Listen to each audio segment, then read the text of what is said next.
Paz, Senhor, amém? Meus irmãos, vamos abrir a Bíblia em Marcos, capítulo 5, no verso 35.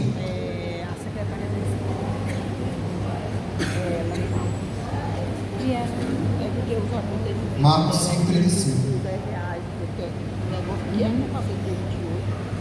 Diz o seguinte: a ressurreição da filha de Jairo.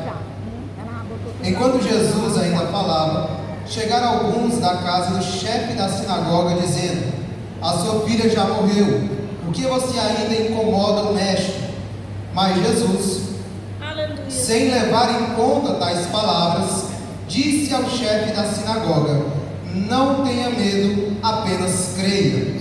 Jesus não permitiu que ninguém o acompanhasse, a não ser Pedro e os irmãos Tiago e João.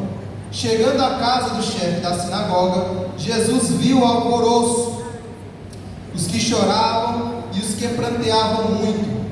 Ao entrar, disse: por que vocês estão alvoroçados e chorando? A criança não está morta, mas dorme. E riam-se dele. Mas Jesus, mandando que todos saíssem, levou consigo o pai e a mãe da criança e os que vieram com ele, e entrou onde ela estava. Tomando a criança pela mão, disse: Talita cumi, que quer dizer: menina, eu digo a você, levanta-se. Levante-se. Glória a Deus. Meus irmãos, aqui nós temos uma passagem clássica da ressurreição de Jairo, que era chefe da sinagoga. Aqui o ambiente ele é desesperador. Por que o ambiente é desesperador? Porque a filha dele tinha acabado de morrer. Então agora eu quero que você pare e pense na sua dificuldade. Pare e pense no seu problema. Pare e pense naquilo que você está aqui no culto, mas você não consegue tirar da cabeça. Pare e pense nessa situação. Agora pense como é que Jairo estava, sabendo que a própria filha dele tinha acabado de morrer. Então as pessoas estavam ao redor alvoroçadas, choravam, pranteavam, talvez desesperadas, talvez ele com remorso: será que eu poderia ter feito algo? Será que eu poderia ter feito de outra forma? Será que se eu tivesse agido assim ela não morreria? Será que se eu tivesse feito aquilo não teria acontecido isso? Será se eu tivesse chamado o médico antes não teria acontecido isso? Será se eu tivesse falado com ela antes? Eu deveria ter conversado mais com ela antes, eu deveria ter feito aquilo, e talvez fossem pensamentos que estivessem passando na cabeça de Jairo. Só que aí tem uma situação bastante específica, é que naquele momento desesperador Jairo não estava sozinho. A situação específica é que Jairo não estava sozinho. Talvez ele visse aquele monte de pessoas ao redor dele, chorando e pranteando, e mesmo assim a solidão dele não conseguia se dissipar. Ainda assim o problema dele não fugia. Talvez ele visse muitas pessoas, mas essas pessoas não supriam o coração dele. Mas tem uma pessoa que se chega perto de Jairo, e essa pessoa tem por nome Jesus Cristo. E aí aqui nessa passagem nós entendemos pelo menos três coisas. A primeira coisa que nos acontece aqui é que Jesus, sem levar em conta tais palavras, disse ao chefe das sinagogas. A primeira coisa é: Jesus se chega perto e as pessoas começam a dizer: olha rapaz, ela já está morta. Olha rapaz, não tem mais jeito. Olha rapaz, não tem o que fazer. Olha rapaz, já foi, já deu o que tinha que dar. Não tem mais como, não tem solução, não tem jeito, não tem esperança, não tem o que possa ser feito. E aí as pessoas talvez estivessem lá zombando de Jesus, achando: esse rapaz deve ser louco para querer fazer isso, para continuar acreditando que tem solução para alguém que já morreu. Só que aqui a palavra diz que ele não deu ouvidos, ele não levou em conta tais palavras. Ele não olhou para aquilo que as pessoas estavam dizendo, ele olhou para aquele que pode fazer todas as coisas. Ele não olhou para as circunstâncias que ele estava vivendo, ele confiava no poder de Deus.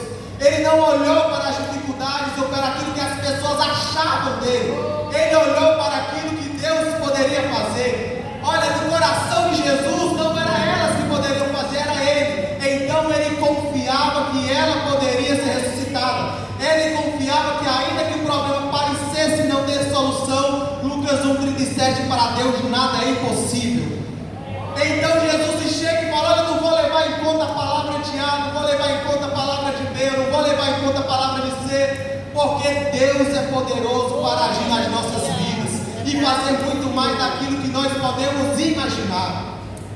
Então Jesus se chega naquele lugar e ele não leva em conta tais palavras, ele não leva em conta o que as pessoas estavam achando, porque ele tinha intimidade com Deus. E nós devemos levar em conta a palavra de Deus, nós devemos levar em conta aquilo que Deus pensa de nós, nós devemos levar em conta aquele que tem poder para fazer, aquele que a palavra confirma, aquele que a palavra opera, aquele que a palavra faz, aquele que a palavra não erra, aquele que a palavra não mente, aquele que a palavra não se arrepende, aquele que a palavra se confirma e as promessas são feitas e cumpridas. Essa é a primeira coisa que nós aprendemos aqui. A segunda coisa é que Jesus, ele logo diz ao chefe da sinagoga: não tenha medo, apenas creia. E muitas das vezes o que nos paralisa de ter relacionamento com Deus, de ter milagres com Deus, de ter experiências com Deus, é essa palavra que está bem aqui. Essa palavra se chama medo. Essa palavra se chama medo. E se eu fizer e não der certo? E se Jesus entrar lá e tentar curar e não der certo? Aí o povo vai pensar o quê? Aí eles vão achar o quê? E aí como é que vai ficar? E aí muitas das vezes o que nos paralisa é o medo. É o medo. E aí Jesus fala: olha, não tenha medo, tenha fé. Não duvide, confie. Não se muitas das vezes não pergunte para Deus, obedeça a Deus. Muitas das vezes não desobedeça, mas confie plenamente na palavra dele. Confie que ele está agindo, confie que ele está fazendo, confie que o poder de Deus é o suficiente. Confie, como lá você que aceitou Jesus falou: olha, ele é meu único e suficiente Salvador. Ele é único porque não tem outro, é suficiente porque não precisa de mais nada. Ele é o único e suficiente Salvador das nossas vidas. Deixamos para trás o medo e agora temos plena paz e santo gozo em Cristo Jesus. Aquele que, olha aqui, olha, não foi Jairo que se chegou até Jesus, foi Jesus que se chegou até Jairo. Foi Jesus que começou a falar para Jairo: não tenha medo, tenha fé. Foi Jesus que começou a falar para Jairo: não dê ouvidos, ouça a minha voz.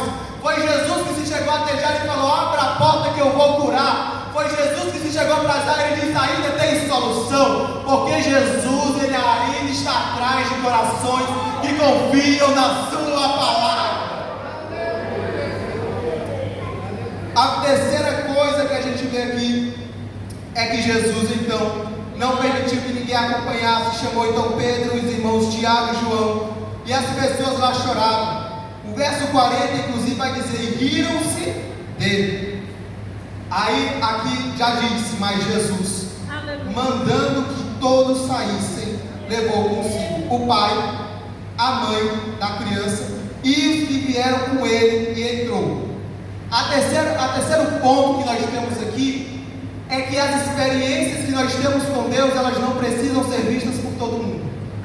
Jesus não disse: olha, entrem todos aqui dentro da casa, porque agora nós vamos fazer, agora nós vamos revelar, agora nós vamos experienciar, agora vocês vão ver. Não, é o pai, a mãe, João, Tiago e Pedro, somente.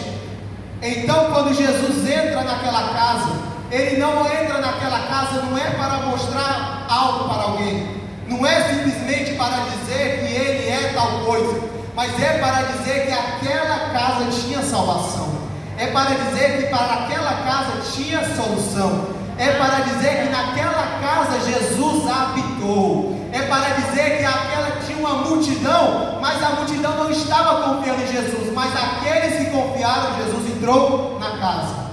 Aqueles que confiaram, Jesus se fez presente na casa. Aqueles que confiaram, Jesus chamou para mais perto e diz: agora vocês vão ver aquilo que eu posso fazer, agora vocês vão ver que eu posso curar, agora vocês vão ver aquilo que aqui tem solução. Ainda que lá fora vocês fiquem dando ouvidos, está dizendo, rindo, falando que não pode, eu digo: pode, ainda tem solução. A nossa esperança não está em laudo médico, A nossa esperança não está em sentença judicial. A nossa esperança não está na fala de alguém. A nossa esperança está na palavra de Deus.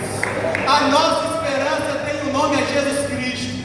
A nossa esperança é uma pessoa, é Jesus Cristo. A nossa pessoa, Jesus Cristo, morreu, mas ressuscitou. A nossa pessoa, Jesus Cristo, falou: vocês ficam, mas vocês vão voltar comigo. É nesta pessoa que nós confiamos. Pode ter uma multidão, mas Jesus é aquele que nós precisamos ver e aquele que nós precisamos acreditar. Para dizer: olha, na hora que ele estender a mão para aquela menina, a menina será curada. Ainda que digam que não, ainda que digam que não tem jeito, eu ainda confio em Jesus. Eu ainda olho para Jesus. Eu ainda falo com Jesus. Eu ainda abro as portas da minha casa para Jesus. Eu ainda permito que Jesus chegue até a minha filha. Eu permito que Jesus chegue até a minha casa. Eu permito que Jesus chegue até o meu problema e fala: Jesus, coloca a tua mão. Coloca a tua mão, porque a tua mão traz salvação. A tua mão traz cura. A tua mão traz perdão. E é neste que nós confiamos. Amém? Glória a Deus. Amém.